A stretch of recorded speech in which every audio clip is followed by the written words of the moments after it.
All right, we are trying to get some Southern Pines practicing for the third anniversary tournament. I'm been playing. There's several of these holes that are in this tournament that I really want to work on. These holes, some of the Portillo Cove and the Drew Moore Links holes that are in this tournament. They came out, and I think they've been in one tournament. Some maybe some of the Portillo Cove, maybe they've been in more than one. They haven't been in very many tournaments. And so when holes first come out, you're learning how to play them. And this is going to be one of those tournaments where when we talk about minimum score being minus 24, there's two of the par fives that are going to, I think all of the par fives are going to cause people problems. One of them is pretty easy, but the other two are definitely, and the first par five is definitely, it's a tough eagle. You know, it could be argued.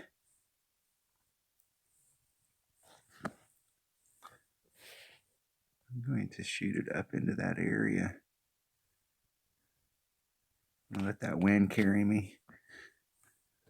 2, 4, 6, 8.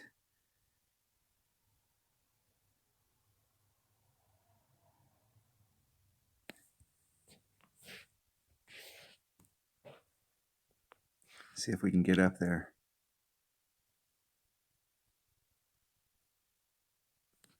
Isn't it perfect? See if I can catch that. And bounce over.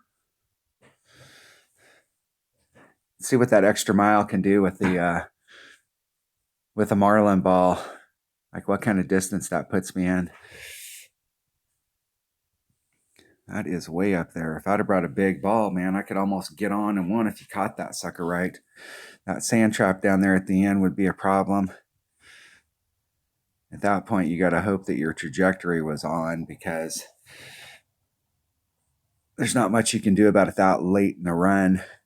There's a ridge right along there where he's at. So the shot from down below is you can get a really easy eagle, but it's super hard. Or you can get a really easy birdie, but it's super hard to get the eagle from down there because there's a ridge right here and it wants to bleed everything off. And you can roll over. So if you get up on the top, you've got that little bit of curl in there, it'll tail off. I'm right at my transition right there. There's minimum. So I'm at about mid club right here. I'm going to play that 1.9 per ring. 1.9. So what is that? 3, 4, 5, 7. 9, 3, 8. I'm going to fight against that wind just a little bit. I'm going to go whatever that was.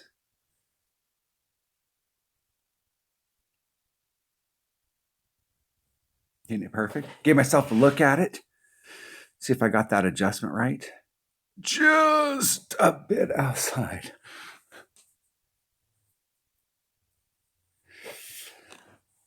For those of you that use the app, that's where the app comes in handy right there, because it just tells you you're going to move at 3.5 rings. You don't have to do the math. So consistency wise, my only problem with the apps is I don't know what numbers they're using. And I know that on some clubs, I've had a lot of success with some clubs, especially my short iron. I suppose I could, and I don't play my drivers. I was looking on Golf Clash Notebook at extra miles, and they play it at 2 per ring, and I've always played my extra mile at 2 per ring. It's almost like my Saturn. Even though my Saturn's 1.9, I play it at 2. When I'm really getting technical, then I'll remember. No replay. What kind of forfeit deal is that? Never forfeit. I forfeit in tournaments during the shootouts to help speed the videos up and speed up gameplay, but like just going out there and forfeiting like that, never forfeit. That's a free shot. That's a shot that if you're in a spot like that, it's one of those shots where if you practice, you'll get people all the time that give you the frowny face and you're wasting my time setting this shot up, dude. You're in the rough. You're 90 yards off. I'm already in the hole. And if you practice those shots on a regular basis, you'll gain confidence in taking those shots, and you'll be amazed at how often you'll start sinking those shots and you'll break people's hearts. And that's awesome.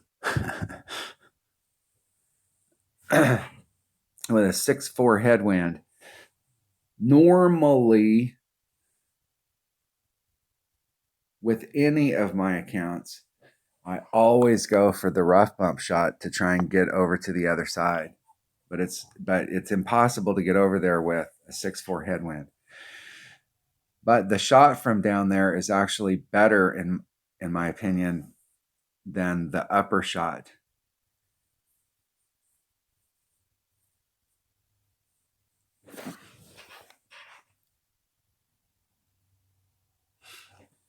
My opponent's got a white ball.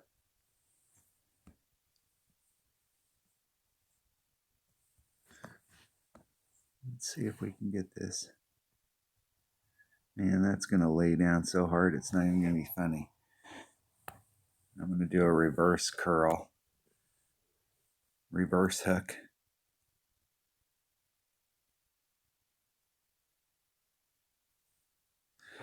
See if we can catch that fairway out there and get a jump out into that rough. And get past that sand trap. Would like to get more distance than that, but not with that much headwind. I shoot that shot every time I come to this hole because the rough shot out there, I can still get up and down. It's going to take my opponent 2 shots to get on the green. It's going to take me 2 shots to get on the green. And I practice that shot because I want to remember where the spot is for that max overpower hook. Because tournament time, there's some slight adjustments for ball. But come tournament time, I'm used to taking that shot. And the deal is that it puts you in a spot where you can still get over.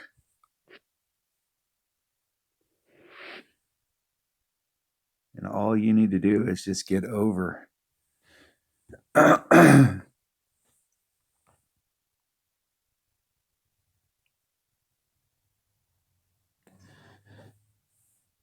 right at my red line. So that's 2, 4, 6, 8, 9, 4. Probably be helpful if I move my rings. Put all the curl on it. Hit it great on the inside. Right in the middle of that rough pad. That's hitting against that 5-4. That right there, that's the decision-making time. If you were really playing for coins and really cared about winning chests, right there, I would have went, there's no way I can hit against it. So even though that's the shot you take all the time, this is one of those times where you practice the layup. And go out there and just practice the layup. Because I don't practice the layup very often, but because now I'm in trouble.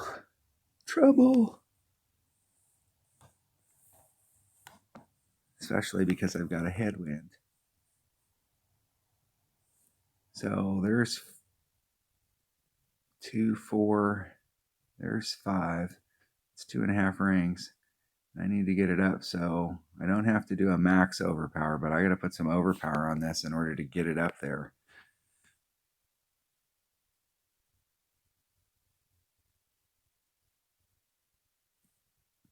Hit it good to the right.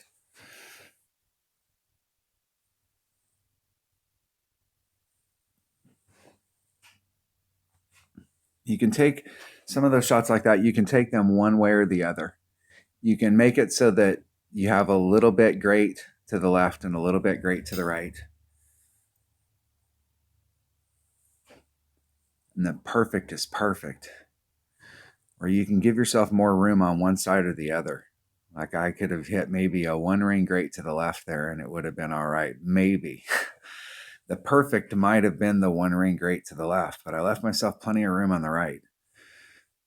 because you're on flat ground on the right and you got that sand on the left. So I don't want to leave myself room towards the trap.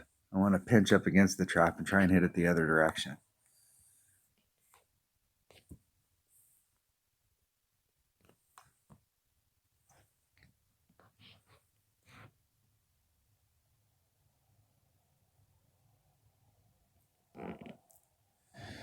And it's 70 rings great to the right.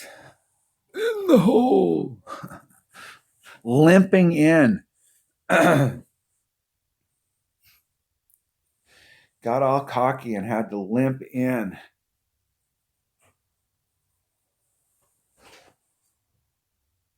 Winner, winner, chicken dinner. Good game. See if they'll rematch us. No rematch. All right. How long have we played here? 10 minutes. We got plenty of time. Plenty of time. I'm still trying to wake up. I need coffee. Let's open up these chests, get them rolling. Trying to play for 4 golds. If you're playing on a regular, like I probably won't play any this afternoon. Wait till the opening round. I don't play that much. That's why the whole grinding thing, you do have to practice for tournaments. So like I'll record shots. I encourage all of you to record your videos or record your gameplay. So that if you hit something really good, you can go back and watch and kind of analyze the deal. And you can go out on a hole and you can stretch out the red line. So you can go, okay, hey, if I come here and I do this, like this is where my red lines are with a marlin.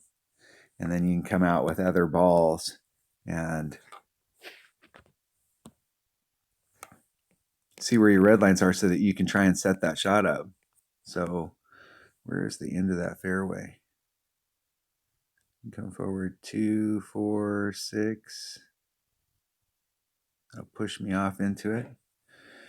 I'm going to take 2 of it out. I'm going to take 3 of it out.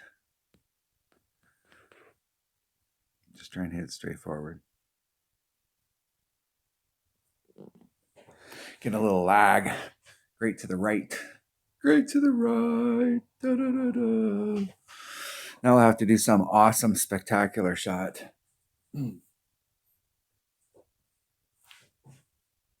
It's a different game when you come out and you're playing when you're playing all the time with marlins. It is a little bit different. That was just piss poor shot setup and hitting it great to the right. 2 rings great to the right. There's a shot from over there. I like the shot from the lower end. The deal is on the island you have a wood. El Perfecto. Nice shot. The crowd goes wild. All right, he can easily get on from there.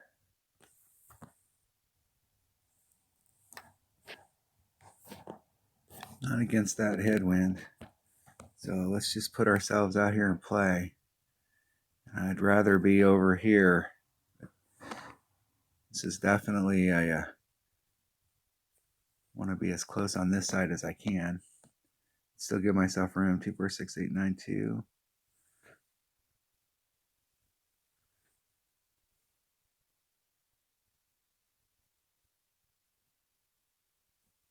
Hit about 2 rings great to the right. Just lay myself up out there and put myself in a spot where, okay, you got up on me, but I'm not going to give myself a bad next shot. I'm going to give myself the best next shot to get it in the cup and try and break this guy's heart as possible. That's why we were talking earlier about forfeiting. I don't ever forfeit. I'm not out here doing this stuff because the whole deal is that 2 bad shots and an awesome shot, still eagle.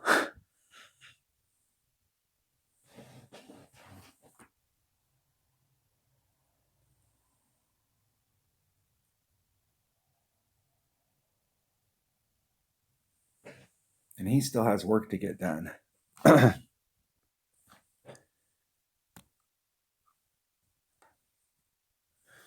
right, I'm in my grizzly. There's Max. There's Min. So I'm about mid club. I'm going to play it 1.5 per ring.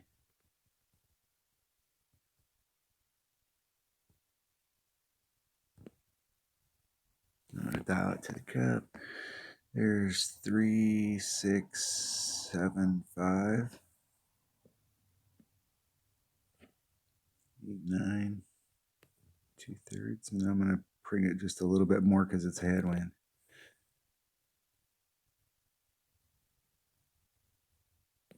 Getting it perfect. Give myself a look at it. I got a look. That was way the hell off. That's because of a 10-1 headwind. That headwind had a lot bigger effect on the ball. That's the deal, practicing at higher winds. That's why if you're trying to play up the scale and go for max trophies, you better start putting in practice time. We have one teammate who plays an expert, and I can tell you, when you're playing expert, you have to practice because there's a lot of shots where you have to hit. Everything's got to be like, there's not a lot of give me shots. And trying to pick shots up is super difficult.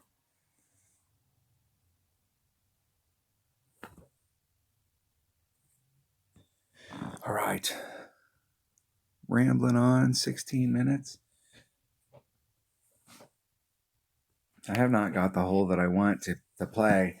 My teammate Eco and I are having a discussion yesterday about hole number. It's one of the Southern Pines. It's hole number 2 on which way to go. And he took the white line, the top line, the last couple tournaments and hasn't had the success that he was looking for. And I've taken the blue line down at the bottom, and I haven't quite had the success that I've been looking for. 4, 6. It's 2 per ring.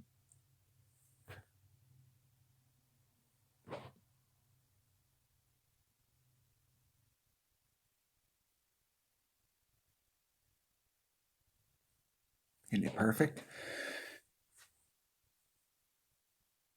Let's see what we can get done with the Marlin, but we got to nail this drive.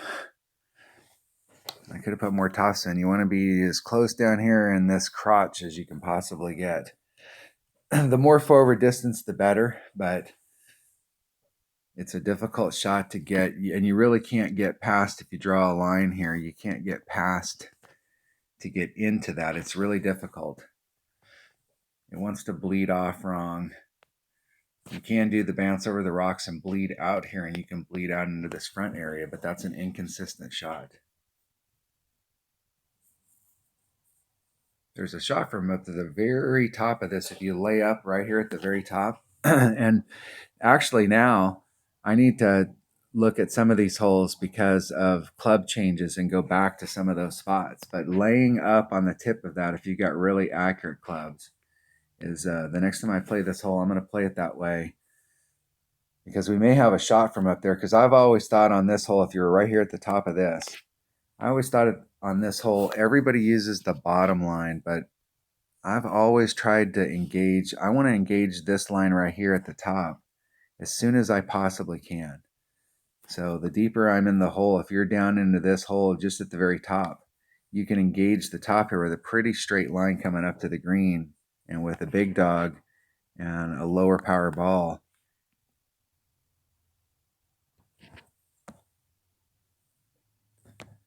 Two 9.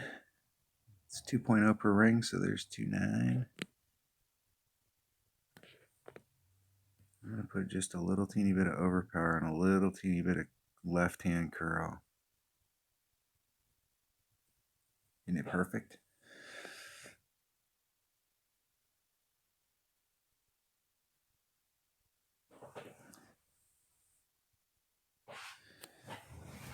Just try and get it up there on the fringe so I can get my eagle and go home. That off-roader, my buddy Mike and I were talking, and he brought up the off-roader and went and looked at it. I think that club gets awesome when it gets up at the top. I'm going to have to rethink about how to play the prism chest stuff. The deal is I have most of my rares that didn't get to level 9. I got most of my rares to level 8 now. I still have a few that are level 7. But it's a big commitment to go from level 8 to 9 with those rares. If you're not picking up a lot, like the Guardian, it does pick up a little bit more topspin, but it's not really going to change when I can use that club. So, like, is some of the stuff that it gets worth investing in, or is it time to invest in some of the epics?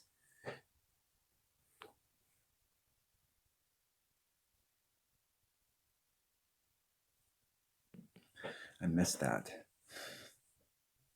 Made it.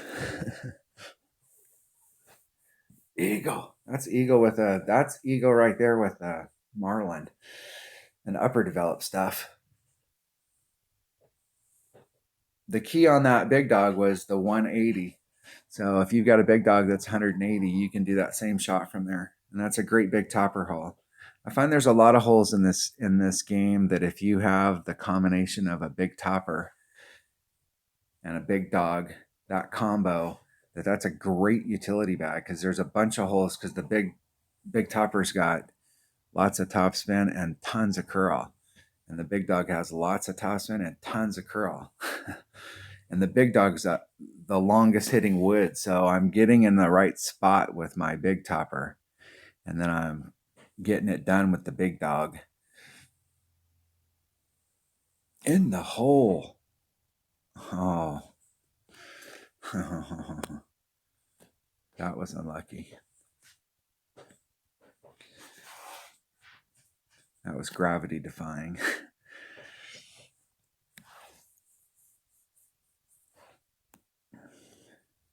Good game. Good game. Let's see if they'll rematch. Come on, let's get some bonus action here. Come on. Come on. All right. Make me go through the whole little deal again.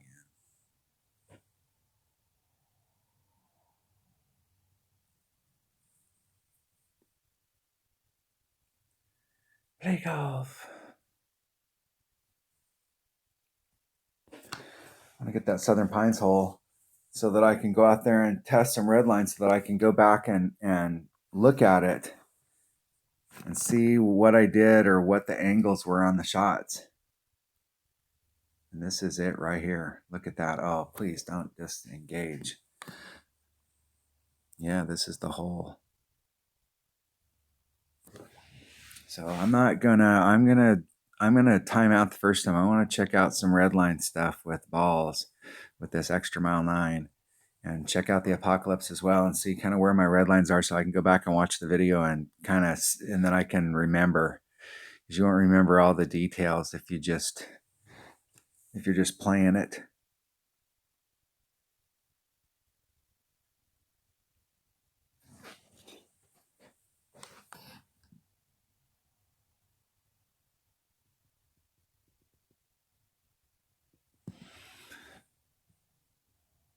Very nice. Very, very nice. Nice shot. Well played.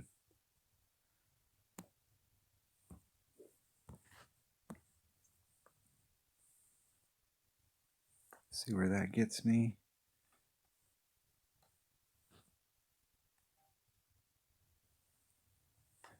I want to see if that gets me up in there with overpower. The wind's blowing the right direction. This is the shot that I want to take right here. 5-6. I definitely want to get all the...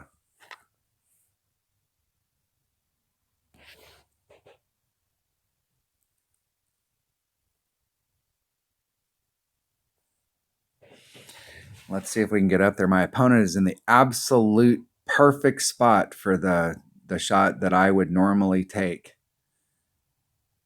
And I overdrove that.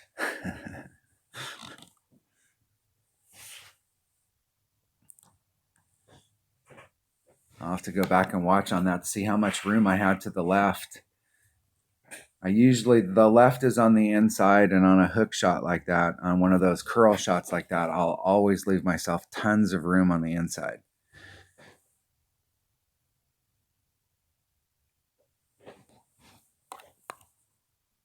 Because that would definitely, that looks like that's eking on that short iron range.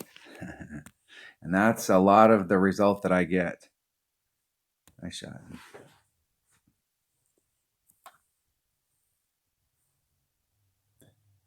Okay, my opponent, though, thinks that I'm out of it. There's my red line. There's mid club. Somewhere in that 4 per ring.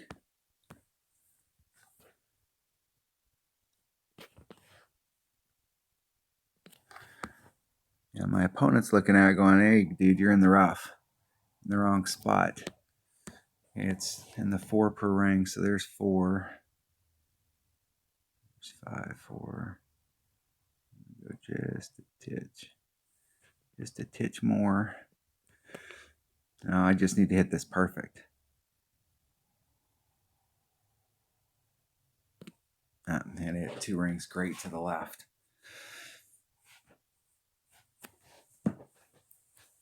Right there at it. Take those rough iron shots. I talked to my teammate Kyle, and he was talking to me about I did a video earlier in the week. I think it was in one of the lessons. It was like lesson number 1. We talked about rough iron and sand wedge ring numbers, because those 2 clubs are totally different. Yeah, that's a great video right there. Go back and rewind that one. That's a spot right there to see exactly how much room I had left, or that might have been a better shot for an Apocalypse. An Apoc 4 might have been better. I have to look at the distance as far as the topspin. I may not net as much distance, but that might be a better shot for an Apoc 4, because there's a lot more curl. You can bring it around that band. Because I was trying to leave myself in a safe spot where I'd really have to shank that shot in order to not end up in the fairway. But I didn't anticipate that I was going to get the distance where I'd actually roll out. I've never had that happen before. They changed this hole. This hole's been changed several times. That's a nice shot. Nice shot, man. This is a hole that I used to have the shot set up, and now it's all jacked up. I got no idea.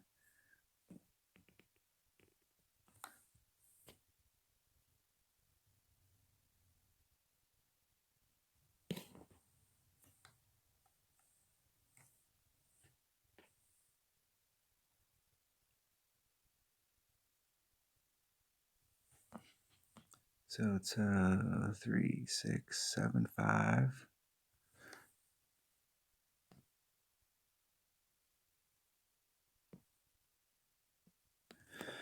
All right, whatever that was. Isn't it perfect?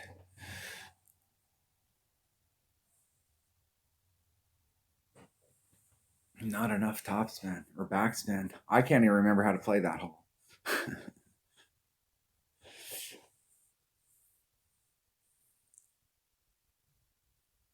That hole's been changed. That hole plays totally different. My brain wanted me to go to my normal spot that's on there, and that normal spot doesn't exist anymore. Nobody wants to rematch. What's the deal? I got one more hole. And actually what we should do right here is I'm going to end this video, and then I'm going to fire up another one, and I'll tack it onto the end here, and we'll go through and analyze that shot. All right. Thanks for watching. All right. I couldn't be happier. I got this hole. So we can really take a look at it out on the course and So in the past few tournaments, I've taken the same shot that my opponent's on here, coming through this track, trying to bleed out, and there's a spot right out here. Anywhere past these shadows is good. But that upper corner up there is the ideal spot. Now, they did bring out a marlin. And so I know with a kingmaker that if you're in that spot, you're in short iron range. But I'm not sure, and you're right there. So I'm not sure if the kick down in power puts you in your long iron range or not. I can't remember on this shot. This is the blue line. Trying to get all the way around the bend being the black line, and then the white line being the line to the right. So my teammate Eco has been taking the shot to the right the last few tournaments and hasn't had the success that he's been looking for. So he's wanting to explore one of the lower lines. I've been taking the blue line the last couple tournaments and haven't been getting the success that I've been looking for. This is like a 20% hole. It's like once per tournament I'll catch this, and it's just trying to catch that once per tournament on the weekend round. And that's why I'm not too upset usually if I don't make a shot in the opening round. I'm like still working on it, because it's like those hole-in-ones. You may not hit them every time, but if you can catch it in the weekend round, you get a bunch of them in a row that you caught on the weekend round, they start to add up. So this blue line, trying to get out here into this area. Now, I would definitely want to bring a 3-power ball, and I'm really starting to think the Apocalypse would be a better choice because you got more curl, so you can try and get it around that bend more. So let's go. His ending spot right there in that little triangle is absolutely the perfect spot. We'll watch his flight. So he hits that perfect.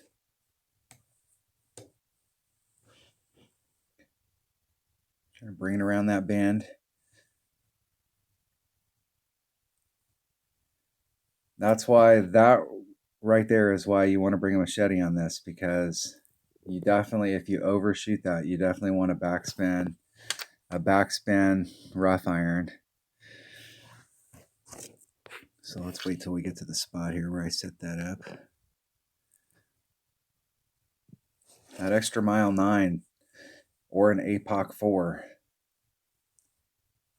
Probably get the same range out there if you had this kind of wind. Now in the last few tournaments, we've had the wind in the tournament has been blowing, I think about in this direction. It's been blowing off of this island, because we've had to pull it off of this little area right here I'm trying to pinch up against this area, trying to leave myself enough room on this area to land out here so that my trajectory is bringing me like this. And I usually end up with an extra mile right down in that area, but I think with an Apocalypse, you can get up higher. So if you're trying to do the backspin shot, if you can get up high enough, you could do the run in, and I think that's probably the best of both worlds. If you can get up into this area and do the rough bump, that's probably the best shot out there. But doing the backspin shot from here, or doing this shot, so coming out on this line right here, the wind's blowing with me, so the wind's going to blow me, somewhere with overpower. The wind's going to get me going in this direction. So trying to leave myself a little bit of room on the left-hand side for this, because this is where the fairway is. I want to give myself plenty of room to hit that fairway on the left-hand side. Let's see how it rolls. Kind of going straight forward. Change that side spin. Make sure that I got everything going in that direction. So stopping right, let's go back just a little. See where that ends up.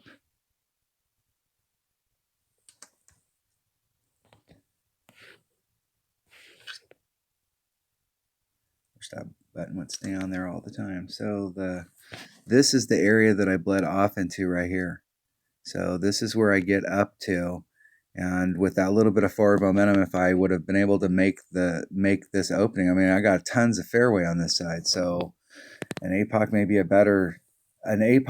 better for the curl, but topspin wise, you may end up just like out in this area. If I can get the trajectory right with that extra mile, you could end up somewhere up in this area and have a pretty short chip on, but this is definitely short iron range. definitely either one of those is going to be short iron range, because I know that if you're out here with a 3-power ball on your arc, I'm in that spot right there. So even in the rough out here, you still have a pretty good shot because you're real close. But let's see how that plays out.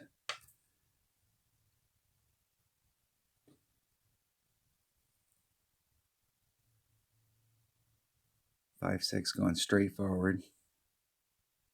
I left myself 2 rings off that sand. So I have plenty of room on that side.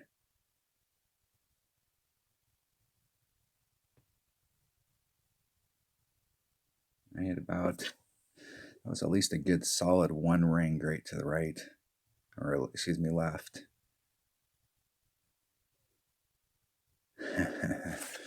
And that's a bunch of distance from where I landed to the edge of this rough. That's a bunch of distance there. All right, so my opponent's taking their shot coming in. Let's see how they set this up. All right, yeah, it's a long ways to that rough over there.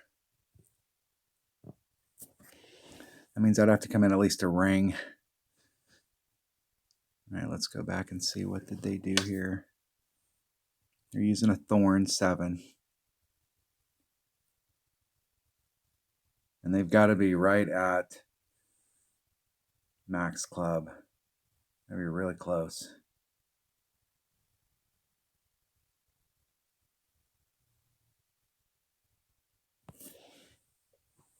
And they hit that grate to the left and ended up to the right.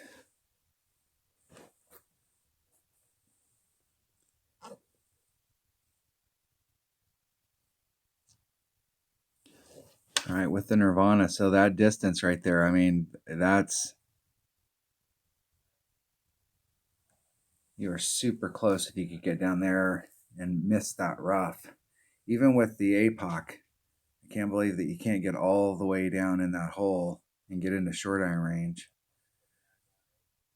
You're definitely not going to do the rough bump from that spot down there at the bottom. All right, so that's taking a look at that hole from both different sides. Get my mouth to work, from both sides.